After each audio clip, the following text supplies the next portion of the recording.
Hello and welcome to the August edition of EdTech Monday Kenya.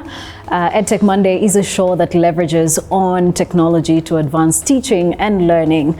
My name is Joy Doreen Bira. Our August edition of EdTech Monday is in collaboration with the World Bank, who just recently released an EdTech policy paper dubbed Reimagining Human Connections. And in this episode, we discuss two of the use cases in the policy paper. These are data and access to digital resources and connectivity. And we ask, what will it take to address the current gaps in access to digital resources and connectivity in our learning ecosystem? My panelists today are very experienced in their various capacities. We have Kennedy Cheva, who is the National Treasurer, Kenya Primary Schools Head Teachers Association, CAPSHA, an organization representing over 26,000 primary school head teachers. And we have Angela Nyambura Githuthu, who is the Senior Manager Education and Insights at Safaricom, the lead communications company in Kenya. And we have Patrick Karanja, Program Partner Digital Economy at the Mascot Foundation. And our sign language interpreter for this conversation is Rose Omolo. And I want to start with Kennedy, of course, just by virtue of the fact that you happen to be from the CAPSHA, which is the Kenya Primary Schools Head Teachers Association. So of course, the ideal form of education would be one where every Kenyan child has the opportunity to access blended learning, both online as well as offline. And by offline, I mean the classroom, brick and mortar. But are our learners getting this satisfactorily from your perspective? Well, Doreen, I can say to you that no, not satisfactorily. Basically because of three reasons that I would raise. Number one, lack of access. Looking at the spectrum of the 24,000 odd public primary schools in the country, I can tell you that there is an unequal distribution of resources. I'm taking the example of a school in a rural setting like Hula Hula in Marsabit, for example, or even Siotu Valley Primary School in my home county of Makueni, Boni East. And I'm trying to compare that school to boarding schools, like in Makueni SEK Primary School, SEK boarding, for example. There's a huge disparity in terms of resources in the two schools, in the examples I've given. Let us look closer to a school like Westlands Primary School, where His Excellency the President the other day visited and was involved in an exchange program with a school in the United Kingdom in Britain, together with the Prime Minister of Britain. That sounds like another level as compared to the schools I had just given. So an equal distribution of resources, that is one. And number two, there is lack of know-how. And here I'm addressing the teachers. I'm not saying that our teachers are poor. They are good, they are really good. But there's lack of know-how in the technological and pedagogical knowledge of how to use ICT. ICT came recently. I remember in not long ago, 2019, it was not integrated in our TTCs, in our teacher training colleges. But COVID has, forced us to think outside the box. There's lack of a clear structure in the ICT integration policy.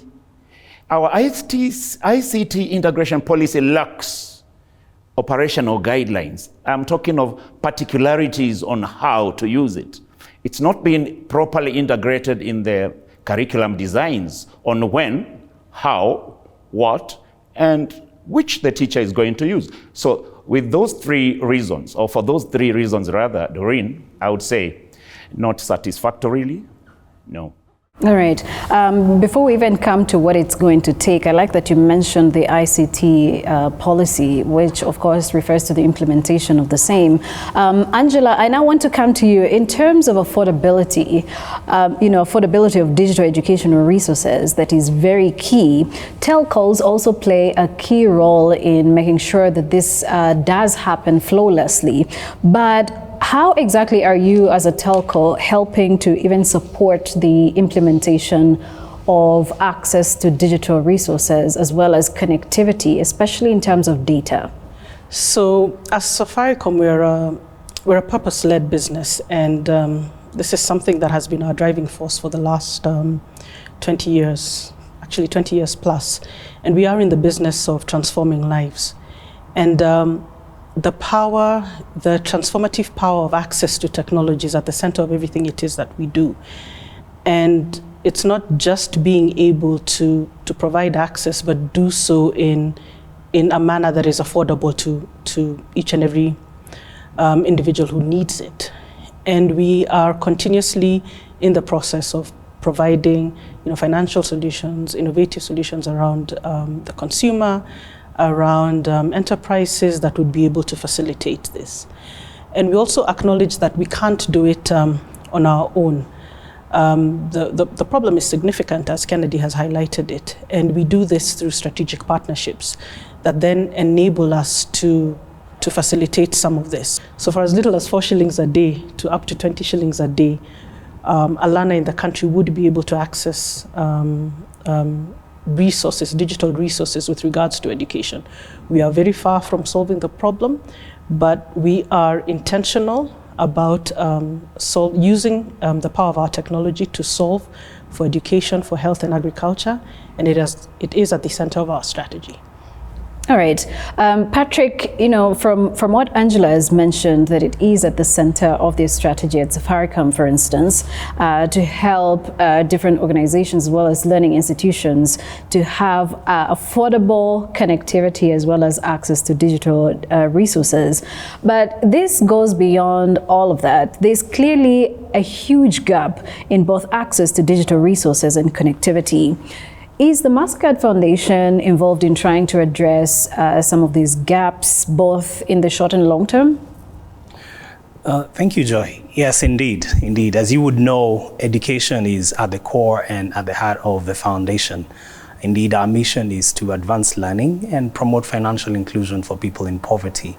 And so we are highly vested in the whole process of learning and education in Africa. The foundation has been at the forefront of looking at ways in which we can understand and solve for the challenges that I think Kennedy talked about. When you think about a school like Hulu Hulu, that may not have the same opportunity or may not have the same resources as a school like in Westlands in Kenya, for example. And yet the foundation works broadly across the entire continent. And these challenges are not unique to Kenya. They are replicated in many other countries where we work. We're also looking at the power of convening, bringing partners together to solve these emerging challenges and look for the opportunities that are there, but also look at research, information research, and ways in which we can advance and learn more about how to address this. All right. Kennedy, I want to come back to you. Of course, when it comes to teachers, it's one thing to look at it from a learning perspective when you're talking about access to digital resources, but it's also even more important to look at it from a teacher's perspective, because if the teachers are not enabled, the learners are definitely not going to get the best.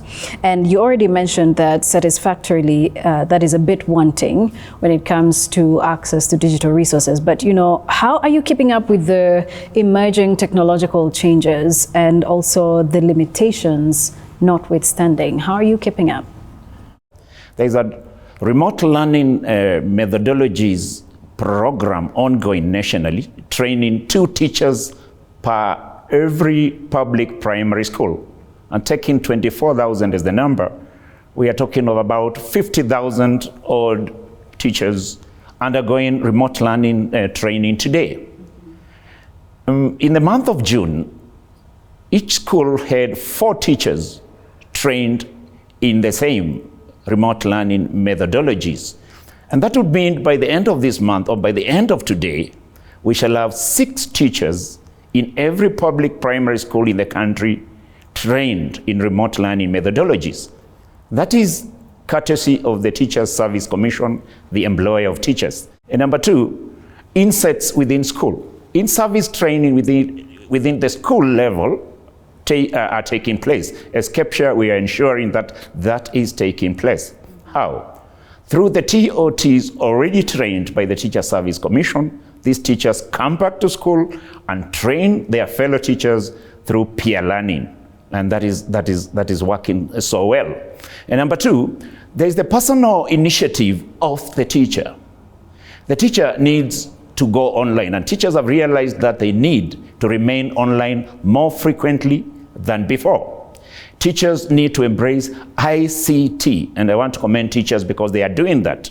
More teachers are embracing ICT, more teachers are investing in devices that enable them to embrace ICT. By devices, I mean, good smartphones, for example, iPads.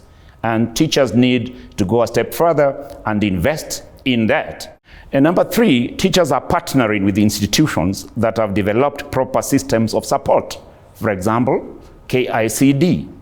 In KICD, for example, we have radio lessons and TV lessons and other interactive lessons that are in the education cloud. And by a touch of a few buttons, a teacher from anywhere in the country can access lessons, well-prepared lessons, ICT lessons for their learners. And finally, benchmarking with the best around the world. So, among others, those are the few areas in how teachers are leveraging in technological changes that are coming. Thank you. All right. Patrick, I want to bring you in, especially looking at what Kennedy has just mentioned, looking at borrowing examples from other countries. But the COVID-19 pandemic has changed how people interact and work, especially in the use of technology across the country and beyond. And how are we doing in terms of digitization in the wake of COVID-19 and transforming the nature of work? How does that now blend into how we educate our young people? That's an interesting question, Joy, and thank you, Kennedy, for that. And I think in the context of our discussion today, looking at access for early learning or education, at the end of the day, we're training young people, and we need those young people to transition into productive citizens in what they do. Either they're going to be entrepreneurs or they're going to be employed. And this brings us to the larger underpinning strategy of the foundation, which is Young Africa Works. And Young Africa Works is really to look at how do we enable African young people, both young men and young women, especially young women who may be disadvantaged or have not as many opportunities as young men, to access dignified work by the year 2030. Africa is going through an interesting phase in which we have majority of the population being young people. We're looking at in the next couple of years, 20 to 75, having more young people probably around the entire world. And that trajectory is not going to change. And we have what we would call a demographic dividend. Under this strategy, we are looking at country-level strategies. We have an overarching, but we're also looking at country-level strategies, which look at the context of each and every country in terms of the priorities and the opportunities that may be existing there. And we then say, if you have an opportunity in manufacturing, for example, we will then look at how do we enable and facilitate that. But I think the most important part now that we're talking about digital is how we view digital economy. We see digital economy, and indeed it has been proven through the COVID-19 in the acceleration of how people interact and how people learn and how people work using digital means. We see digital economy, as has been proven, as an enabler of both scale and impact. And so the investments and the efforts that we see and we're hearing about from Kennedy, from Angela, are also true in the case of the foundation by advancing and promoting Young Africa Works across the continent. And as of now, we have Kenya, where we're having this event. Kenya is one of the priority countries, initial priority countries. But we also have Uganda and Rwanda, as well as Ethiopia in the eastern part of the continent. And on the other side, we have Nigeria, Nigeria, Ghana, and Senegal, and all of them are looking at specific strategies that are addressing the barriers and opportunities that would come in being able to leverage the digital economy. All right. Angela, Patrick talked about our youth dividend that we have at the moment, or demographic dividend to be precise. But, when you look at that, how best can we leverage on digital resources and connectivity to provide sustainable solutions for the future? Because if we're going to look at our current education system, especially from the lower primary level, going all the way to high institutions of learning, there's need for us to be consistent. And this, of course, does come with sustainability. How do we ensure that this is happening going into the future? Thanks. That's actually a great question. And the first thing that I'll speak to is access to devices. It doesn't make sense if the people that we're speaking to, the students, the learners, the teachers, don't actually have access to the devices in the first place, be it a mobile phone, a tablet, or a computer. And what we do is we have been intentional about facilitating affordable access to devices through programs like Lipam Dogom Dogo, where learners would be able to access a 4G smartphone for as little as 20 shillings a day. Secondly, we focus on access to affordable internet. So yes, you have the device that you bought affordably. Then what we are trying to do is democratize connectivity. And this is by ensuring that our subscribers and learners actually are able to connect to the internet for as little as 20 shillings to access educational content. And even if they are working off a 2G device, we also have a solution through Shupavu 291 that affords access for as little as 4 shillings a day. Then the third thing that I'll speak to is access to content, relevant educational content that is approved by the Kenya Institute of Curriculum Development, that our learners are able to use to prepare for their exams. The solution exists either through, like I mentioned earlier, our Shupavu 291 platform that we do in partnership with Eneza Education, or through safaricom.com/elimu, where we have web-based content in partnership with publishers. All right. Kennedy, when we talk about digital resources in contexts where children are sometimes not attaining their basic literacy and numeracy skills, is kind of like a Catch22 situation. So how do we deal concurrently with some of these issues, knowing that, yes, on one hand, we are trying to leapfrog access to digital resources, but then on the other, we do have students in some rural areas, in fact, some of the schools that you did mention, that still don't have access to textbooks and don't even have connectivity to electricity, which form the basis for infrastructure connectivity. So how do we go about some of these issues, or how best do you suggest we go about them? A Catch-22, indeed, Doreen, I agree with you. Where there is will, Doreen, there is way. I want to believe numeracy and literacy are taken as the basic learning skills. But if we could take ICT as a third basic skill, learning skill, that is primary, and that is necessary, and that should be taught, then it will not become difficult as it appears. And number two is for the Ministry of Education to increase and fatten the ICT voted in the free primary education funding in order to ensure a bit of equity in all public primary schools. In the schools I had mentioned, if we need to leverage or flatten the gap, there's need for the Ministry of Education to properly fund public schools. Because in as much as we say Westlands Primary School is endowed with resources, you can't compare Westlands with Strathmore Academy, for example. Yes. So government needs to come in. And finally, creating awareness on the need to bridge the digital divide through capture conferences, through music, through drama, for example. This one will also go a long way in achieving ICT.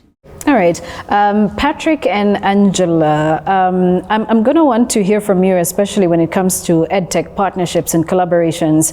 Can we be a little bit more practical? Using Kenya as a case study, there is vast opportunity for collaborations and partnerships, but this all needs to happen in line with KICD's goals of implementing the different ICT goals that it has and policies that it has towards, achieving a digitally literate population or digitally literate young population in the country. How do we go about collaborations and partnerships? I think I'll take the question in the angle of the need and how we see that need as of now and the process that we're taking to acknowledge it and see how we can respond. So I think I've started out by looking at our partnerships under the Center for Innovative Teaching and Learning. We did have a round of looking at technology and solutions that were capable of being scaled, and we're working with a couple of partners around that, not just in Kenya. So some of the partners that we're working with will range from accessing content using a 2G phone all the way to accessing really smart content that is interactive. And interactive in the sense that if you're in a biology lesson and someone is trying to explain a skeleton or how the heart beats, if you're thinking about it in a classroom setting, which is a face-to-face, you can look at a chart, you can bring in an example of a model that people can look at. But in a digital content, you then need to simulate and have the learner using the imaging and the video or multimedia, interact with that content, and that makes sense in them and help them to bridge that learning process. All right, Angela, I want to hear from you. One of the commitments that we have as a business is actually to SDG 17, which is Partnership for Goals. And this ensures that we identify like-minded partners with regards to our purpose of transforming lives and then bringing them on board in terms of facilitating this particular solution. So I do actually encourage like-minded partners to engage with us, KEPSHA, Mastercard Foundation, content providers, so as to ensure that as a channel for us as Safaricom, we will enable the access to the content, but we can't do this on our own. It's definitely work that has to be done across the board. I think the most important thing is when we have the engagement, when ourselves and the stakeholders have the engagement, we are able to advise on what the best possible solution would be, depending on the situation of the institution or the needs of the institution. Great. All right. And as we bring this to a close, I guess I'm going to need to hear from Patrick, but let me start with Kennedy. Moving forward, how best do you think that we can align our digital resources goals in terms of access to the needs of both the learner and the teachers? I want to believe that this is not a one man's job. All partners, KEPSHA, the Ministry of Education, the Teachers Service Commission, the private sector, like the wonderful people here today, Mastercard and EdTech and many others out there, KICD, Semastia, should all come forward and enable and bring this wonderful enabler to our pupils and our children. Because as Albert Einstein said, I never teach my pupils. I only provide the right conditions in which they can learn. Let us do this. I'll go back to Kennedy and I'll say, it takes a village to educate a child. I think that applies to this day, even in our case. Not just in educating the child, but we go even further to say, the Ubuntu comes into mind. It will take concerted effort, Joy and the rest, for us to be able to take this opportunity that is right before us. And for that reason, I couldn't agree more with Kennedy. We will need partnerships. We will need solutions that are relevant to our context. And the Mastercard Foundation is very, very pleased and happy to continue working in solving the challenges and overcoming the barriers that I think we have identified. Our continued interaction and engagement with the public sector, with the private sector, is, I guess, testament to our commitment to what it is that we intend to do. So And then finally, education is a big part of our strategy going forward.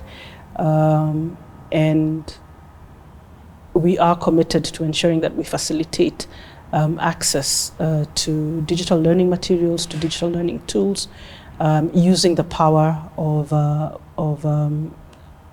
our infrastructure to facilitate this. Many thanks to Kennedy Cheva, who is the National Treasurer, the Kenya Primary Schools Head Teachers Association, and Angela Nyambura Githuthu, who is the Senior Manager, Education and Insights at Safaricom, and also Patrick Karanja, who is the Program Partner, Digital Economy for Kenya at the Mascot Foundation. And thank you all as well for being part of the EdTech Monday Kenya show, and to you as well who keeps giving us feedback. Our social media platforms are right there and open for you to participate in. You can reach out to the Young Africa Works Facebook page, but also you can subscribe to our YouTube channel, that is the Mascot Foundation, and you can be able to watch this and all the EdTech Monday conversations that we do have. Next month's conversation that is going to be focused on the youth. So we are talking about EdTech for youth, education technology for the young people and its relevance in the job market now and moving forward. Don't forget to join us next month for another edition. My name is Joy Doreen Bira. Bye for now.